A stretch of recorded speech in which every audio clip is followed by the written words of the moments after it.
So why do you think that I guess we have this accelerated rate of change that we produce ourselves, and the advent of technology, we just keep going for it. So why do you think we continue this rate of change if we know it's kind of, in a way, disconnecting us from other people? Is it like this new exciting thing every single time they bring out a new app or new technology? Hey, like Instagram, for example, this is going to connect the world, but yet it's somehow disconnecting us from the ability to really find meaning and purpose and be with one another. Why do you think that is really the case? It's an addiction problem, and it's built into our economic structures now. So in the interest of being efficient here, I'll say all creatures are addicted to the equivalent of growth.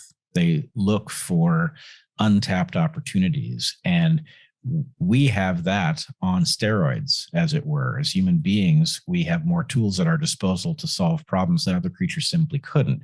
But having done that successfully many times, we have just simply reached a rate of update that has now crossed a threshold where we can't keep up. That wouldn't have been true 500 years ago, but it has now. And the point is, we just simply didn't have a mechanism for looking out for that threshold and then slowing as we approached it. We blew right through it. Yeah. And not only is it an addiction problem, but we are used to recognizing addictions insofar as we can from sources external to ourselves, right? And when we're talking about substances, a substance addiction, certainly it's exogenous. It's something that we are taking into ourselves either of our own free will early on in an addiction or later on not of our own free will, but it's something that we are taking in. And to the degree that, for instance, the latest thing on Instagram or whatever social media it is addicting us. It's addicting us with our own endogenous drugs. It's addicting us with the circuitry and the hormones and neurotransmitters that we already have on board. And so it's harder to recognize that there's a moment when you're like, oh, wait, I can see myself taking this thing into my body and I know I shouldn't. There's no such moment. You're there having fallen into the abyss without having made any conscious choice, even in the beginning, often that knowing that is what you were doing. Yeah. Are we able to fix this rate of change at all? Yeah. I mean, the irony in the book is that we are both the most capable of adapting to change and also the creature which created a rate of change that we can't keep up with.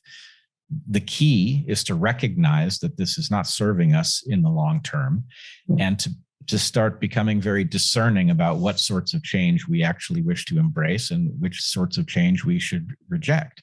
It's readily possible. And the last chapter of the book describes a state that we call the fourth frontier, in which we effectively rein in this process and provide human beings the sensation of growth without us having to constantly find new things. And it is an attainable state, but it's not going to happen by accident. Yeah. And it's not, this is not backwards looking. This is not a call to conservatism or tradition, although there is value in tradition, and we speak to the value of things like ritual in the book as well.